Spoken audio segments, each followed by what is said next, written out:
Training. The main ingredients of sensitivity training are self-criticism and self-confession of personal feelings and behavior. Group criticism is aimed at changing individual behavioral patterns. In other words, moral concepts. Or, in the words of the National Training Laboratories and the National Education Association, it is called thought reform, or brainwashing. Feelings are stressed almost exclusively, and reason and logic are ignored for sexual, emotional, and animalistic type responses. Sensitivity training strives to create a gut emotion over mind. To do this, the psychodrama is sometimes used so the participants can act out their roles of parent, hummingbird, cat, or whatever the group might wish him or her to be. To further heighten the anti-intellectual emotion over mind response, self-awareness is used. Feeling therapy, nude therapy, marathon therapy, nude bathing, and other group remedies are prescribed as a cure for all of society's ills. One of these emotional binges is called under the blanket, where participants are told to go under the blanket and remain quiet for 5 minutes. Then, without talking, they are to encounter one another. They are instructed to allow their desires to run rampant and let natural actions or reactions occur.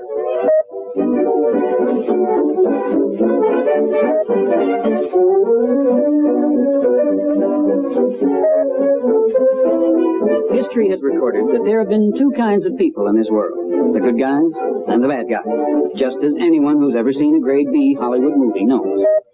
The bad guys are always looking for ways to destroy the good guys. Throughout history, they have hatched rotten plots to carry out their devious means.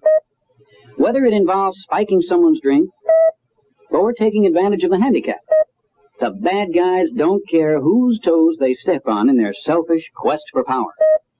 Their target always has been, and always will be, naive youth. One of the tricks the forces of evil use is called the new morality game, devised by the self-proclaimed intellectual elite. This game works by telling young people that they are the most intelligent generation in the history of mankind, thus creating a generation gap. Hypnotic music creates an atmosphere where the unwary can be tempted to indulge themselves. The most important thing is to get this generation to be pleasure seekers. The youngsters may rebel at first because of the puritanical ethic of their middle-class upbringing. But if you get them to take that first one, the rest comes easy.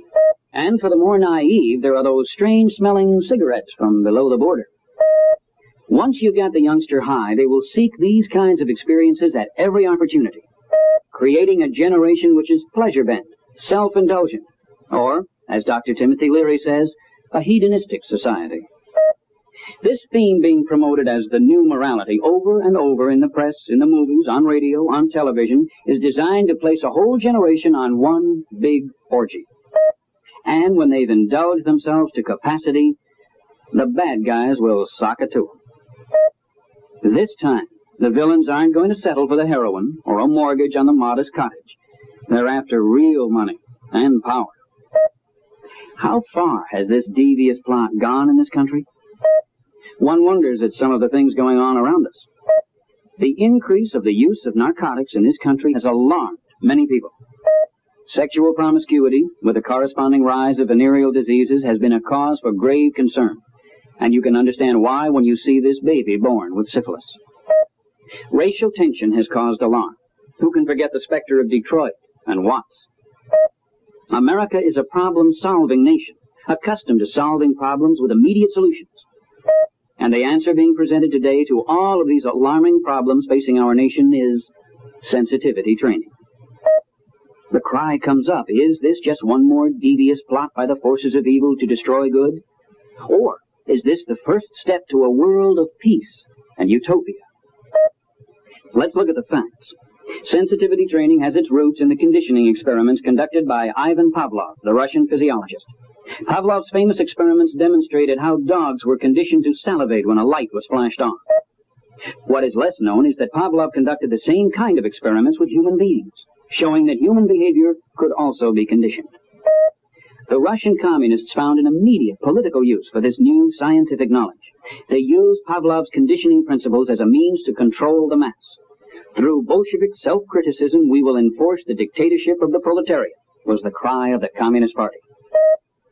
Americans learned just how well this communist technique worked during the Korean War. Never in the history of the United States military service has there been such a breakdown among captured prisoners. Major William E. Mayer, a medical doctor and psychiatrist for the Army who was responsible for interviewing Korean prisoners upon their return, states, "The Chinese couldn't have cared less what you talked about, really. It was the function of talking, because very rapidly other soldiers began to stop smiling and start listening. Very rapidly the soldier who was talking got the feeling that he had gone too far.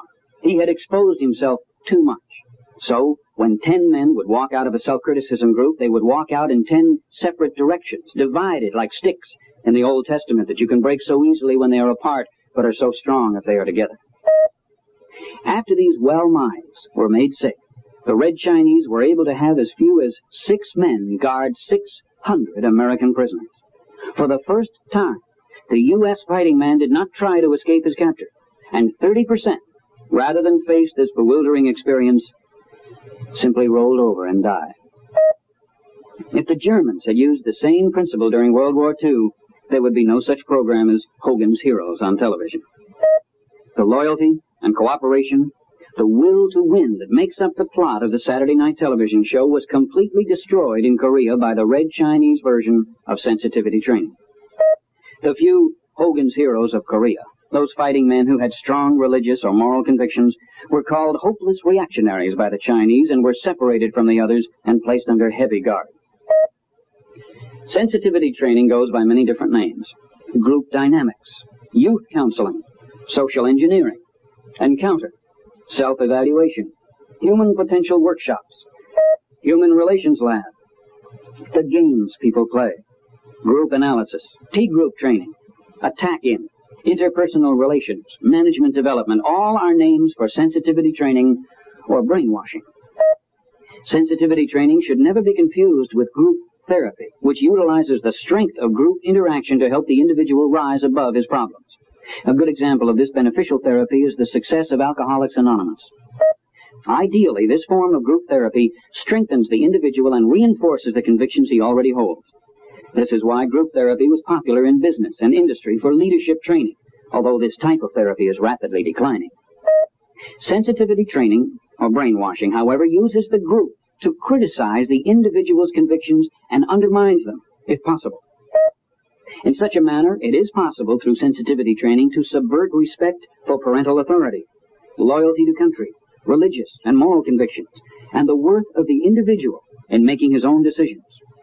The present home base for sensitivity training in this country is the Esalen Institute in Big Sur, California, where group confession, self-awareness, touching, crawling in piles, nude marathons, shoulder dances, and other such programs are advocated as the answer to all of society's ills. Esalen would tax the imagination of even the most creative Hollywood writer. The intrigue involved with the strange mixture of government financing and Ford Foundation financing, to mention two, and the related endeavors with publishers of pornography, radical leftist groups, the Peace Corps, elementary and high schools, colleges, churches, and the Sexual Freedom League would amount to an endless supply of plots devious enough for Alfred Hitchcock. To the majority of American people, it's almost impossible to think that some behavioral scientists, psychiatrists, marriage counselors, psychologists, and clergymen really take these programs at Esalen seriously. But, as the old cliche goes, there is a method to their madness. That method is to convince the naive that they are nothing more than animals, to encourage the young and gullible to be over-aware of sensual feelings, and to create an animalistic response of self-indulgence. Noted authority Dr. Hardin B. Jones, professor of physiology and medical physics at the University of California, tells us that sensitivity training leads to an animalistic mob response. Jones calls sensitivity training a powerful form of Pavlovian conditioning. Conditioning by which sexual and emotional types of response can be substituted for intellectual consideration. To understand why this is so important, let's use an example. Imagine yourself driving to work or to school. You're approaching an intersection and the light is red. Automatically, without thinking, you see the red light and your foot goes for the brake pedal. Your response is a conditioned reflex. Remember Pavlov and his dog experiments? Now, let's imagine the same situation. Only you reach the corner and the stop signal is out. You will react in one of two ways. If you're a sensible human being with the ability to reason, you would do the sensible thing. You would automatically step on the brake and come to a stop. But if you've been conditioned to have true animalistic response, you will keep your foot on the gas and try to go on through the intersection. How you respond in this situation depends on whether your subconscious alliance is to the Judeo-Christian ethic of the Ten Commandments and the Golden Rule, do unto others as you would have them do unto you, or whether you will subconsciously revert to animalistic self-indulgence and self-concern. Why is this so important? Because if you subscribe to the Golden Rule, you will stop, wait your turn, and allow one another to pass in comparative order. The traffic situation will resolve itself. But if you respond as an animal, concerned only with self, and others are the same way, you will all charge into the intersection at the same time, creating chaos. And the only thing that can clear the streets and regain order is, of course, the policeman, or the police state. We have not yet reached the point where all will be chaos when the stoplights go out. But how much longer will it be before a majority is conditioned to believe that the self should replace the Almighty? Sensitivity training seeks to destroy the self-restrained individual man and replace this with the animalistic, self-indulgent response of the group. Thanks to the ability to communicate on a mass scale, fads can sweep this country at an alarming rate. And sensitivity training has been enjoying the Madison Avenue cure-all promotion that would have put medicine men to shame. Business jumped on the bandwagon to create the corporation man. But the PhDs, behavioral scientists, psychologists, and psychiatrists met their match in the profit and loss sheet. Business has taken another look at sensitivity training and all its aliases. A recent article in the Wall Street Journal bears this out with their headline, "More Harm Than Good in Sensitivity Training." One example the article brings out tells about the executive who went to Esalen on his own hook and became so deeply affected by the experience that he quit his job. For a while, he worked as a dishwasher at Esalen. The article goes on to tell about another example, subheadlined, "An Executive Breaks Down." We quote, "Now and then, a participant in sensitivity training will crack under the barrage of personal criticism and analysis. One big company in the Midwest stopped all sensitivity training after a vice president suffered a total breakdown during a session and had to enter a mental hospital. Fear of damage to the mental health of employees has taken other firms out of sensitivity training. Sensitivity, regardless of its obvious danger, is being promoted as the immediate solution to the alarming drug problem in the United States. Let's look at just one exaggerated example of how sensitivity training is being pushed. The March 21st, 1969 issue of Life magazine is a classic example of slanted reporting, designed to promote sensitivity training to Life's more than 36.5 million readers. In this issue, the highlight article was about the drug problem in Fort Bragg, California. A glowing report of Fort Bragg's sensitivity training and group confession is presented as the solution to the drug abuse problem. The article tells how 2 ex-drug users are given free run of Fort Bragg to establish a place called Awareness House. In unsupervised sensitivity sessions at Awareness House, young people who participate are told never to divulge what goes on. Only Life magazine is invited to view the proceedings. The Life article claims that 75% of the students at Fort Bragg High School were drug users.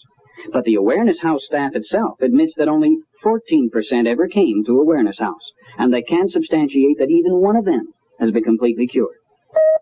Thus, Life touts as a cure for all drug abuse everywhere a program which was tested only 6 months, a program which failed to reach 61% of the students who supposedly needed it. Life described Fort Bragg as a hard-drinking, doubting, isolated community which hasn't changed since the 1800s. Suddenly, Life states, unbeknownst to parents or law enforcement agencies, that Fort Bragg was in the midst of an epidemic drug problem. Fort Bragg must have known something about the drug problem because Mendocino, a hippie haven of the Haight-Ashbury-Berkeley caliber, is only 10 miles away. But Life tells how only one of all 5,000 inhabitants of Fort Bragg was made aware of the problem, and by the drug users themselves. That one person was a newcomer, an ex-newspaper man turned high school counselor by the name of Bryce Brooks. Brooks called in the 2 ex-drug addicts to start Awareness House, and the program was barely underway before someone called in Life magazine. Bryce Brooks has left his position at the Fort Bragg High School to direct a program financed by Robert Finch's Department of Health, Education, and Welfare. He will start programs similar to Awareness House throughout Northern California, subjecting more naive children to sensitivity training, conducted by those who have been considered from time immemorial the lowest outcast of society, the drug addict. All this, of course, is financed by you, the taxpayer. Could it be we've been had? Life magazine is a national institution, and Life's articles are accepted as true and factual. This means that Life can literally form the opinions of millions of Americans. But what the average American must realize is that Life magazine is controlled by a handful of editors. A rather scary thought when you consider how many people this handful can influence. As an example of how the news media and the press create opinion, George Leonard, a senior editor of Look magazine, has stated, "Sensitivity training is the only thing that can save the world." When one considers the fact that Mr. Leonard also is vice president of Esalen Institute, it becomes obvious how one man's biased opinion can influence millions. Hopefully the general public and advertisers in these publications will take a penetrating look at the forces behind the editorial pages. The tremendous drop in revenue in advertising to these publications hopefully indicates the advertisers are becoming aware of this philosophy. It doesn't take a psychologist, sociologist, or educator to understand the part pornography plays in social ills plaguing the United States. Where is the courageous reporter to expose the unsolicited pornography going through the mails every day to teenagers? We are amazed to see the overwhelming increase of pornography through the mails, through music, and even advertising, where it would seem that on Madison Avenue, Fannie Hill has replaced Betty Furness. For an education in sodomy, incest, homosexuality, bestiality, masochism, pick up your newspaper and look at the films which are being shown at your neighborhood theaters. All of this is overlooked by the mass media as a contributing factor to the rise of promiscuity and the corresponding increase in venereal diseases. Instead, parents are portrayed as not having exercised their responsibility by teaching sex to their children. So now it becomes necessary for the government schools to provide sex education, which is based on the principles of sensitivity training, as the answer to this problem.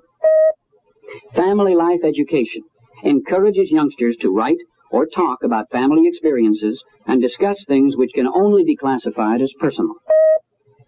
To show how dangerous group confession can be and how it draws one into oneself, imagine yourself a teenage girl in a class on family life education which is confessing teenage sex habits.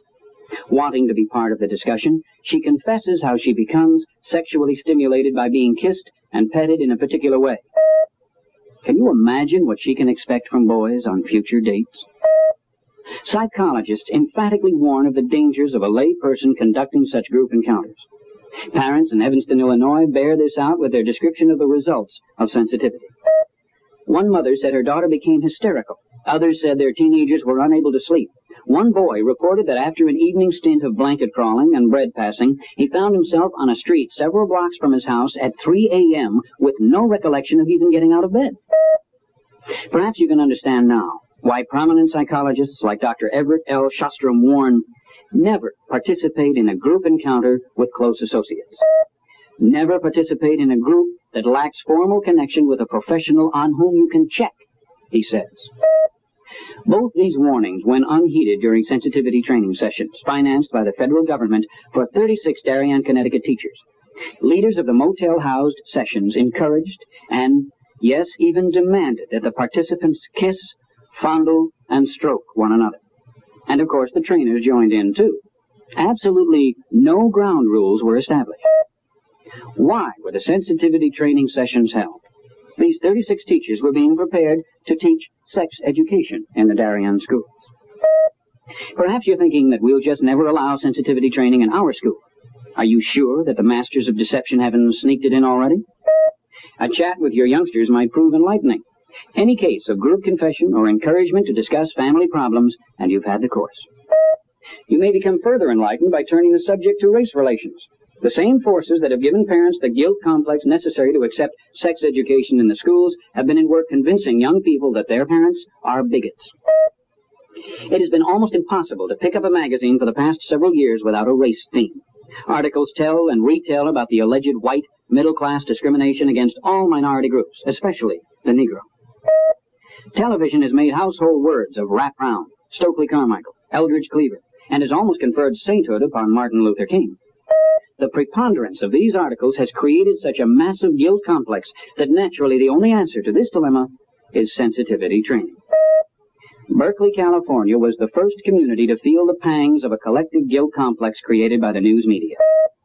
Here we see a wildly enthusiastic crowd of 10,000 whose guilt complex had led them into almost a masochistic frenzy, to the point where, when Stokely Carmichael tells them how he is going to burn down white America, you can almost hear the masochistic screams of ecstasy, "Hit me again, Stokely."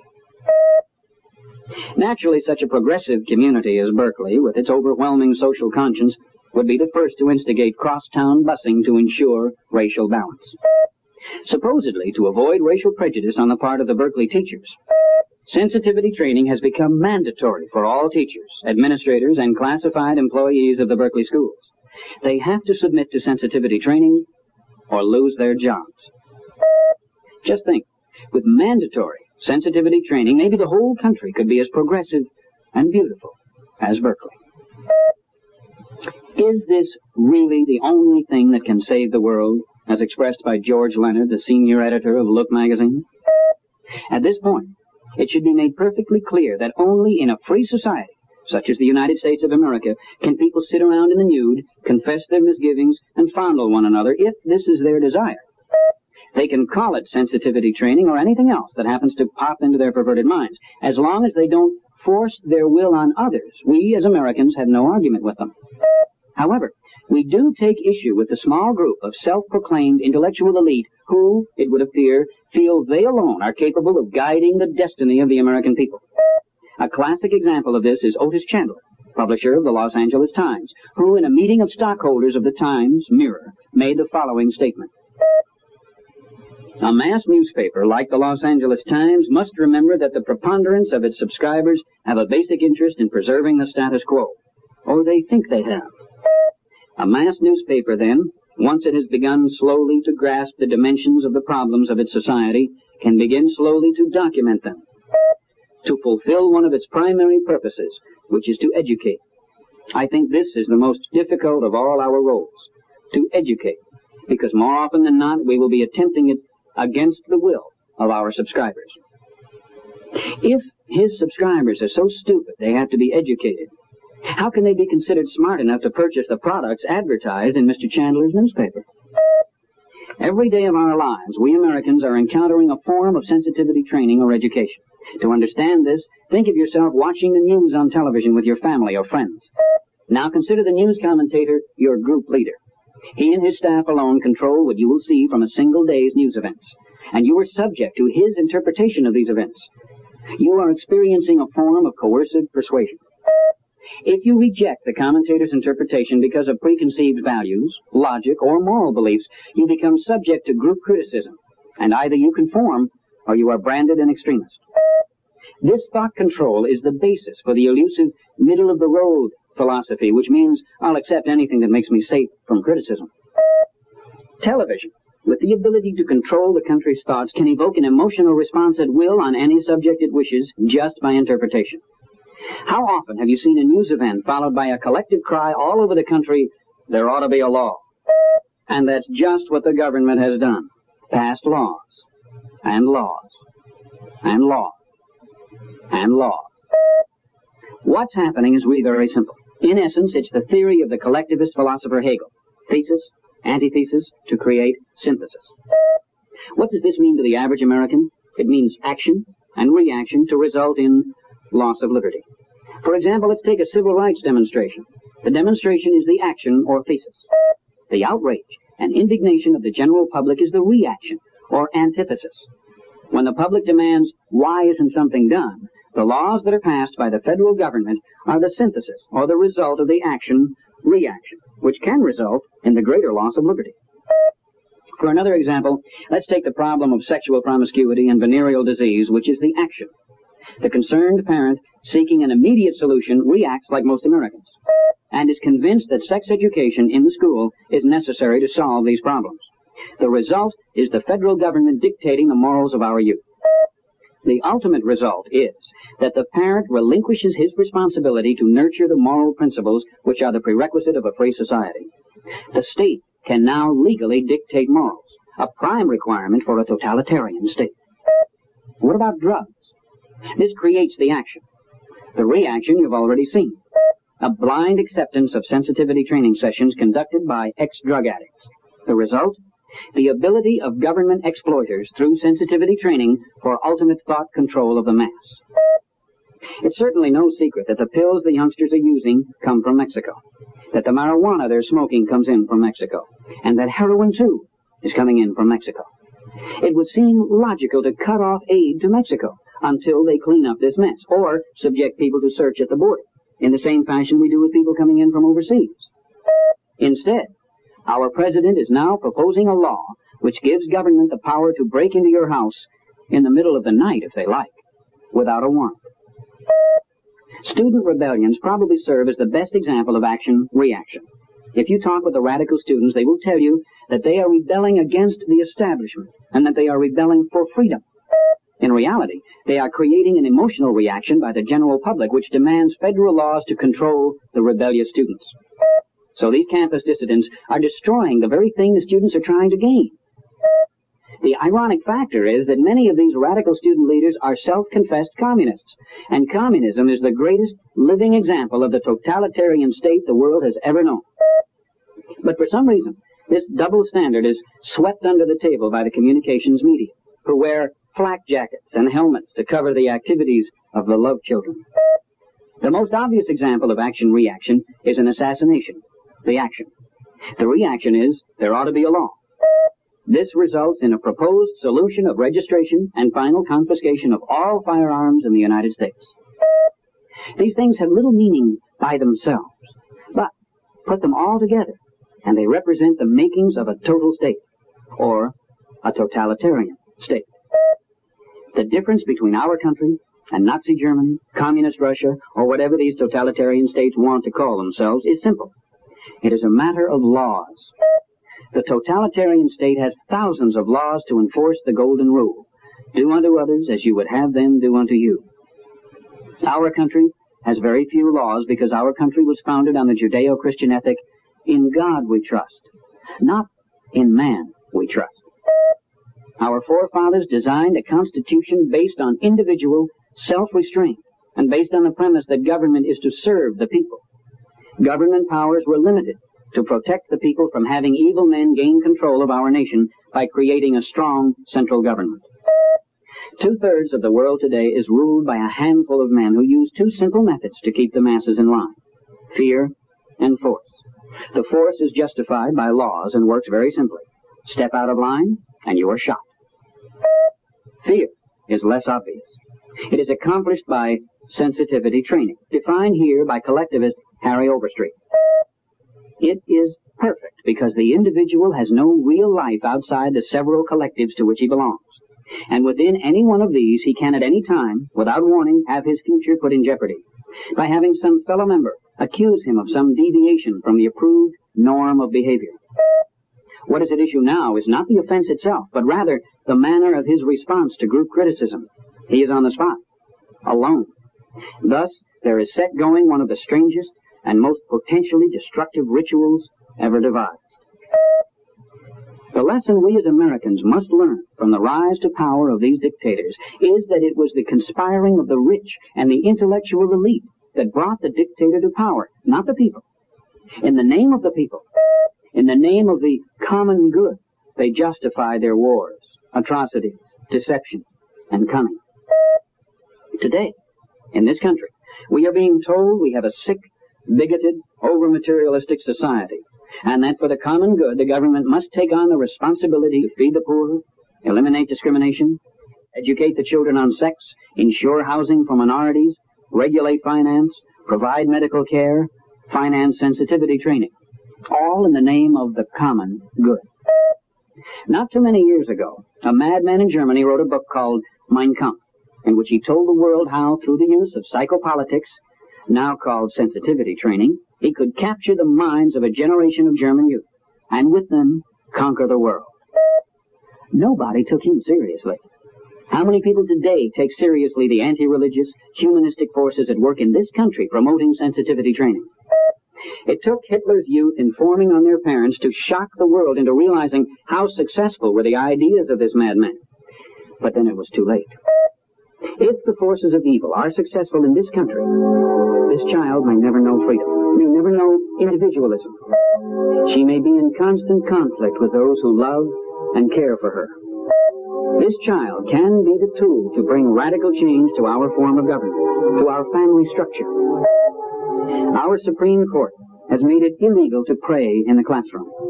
Rather, our young people are being educated about sex without morality, reaching for sensation without responsibility, so that when chaos is created by a handful of militants, they will react like animals.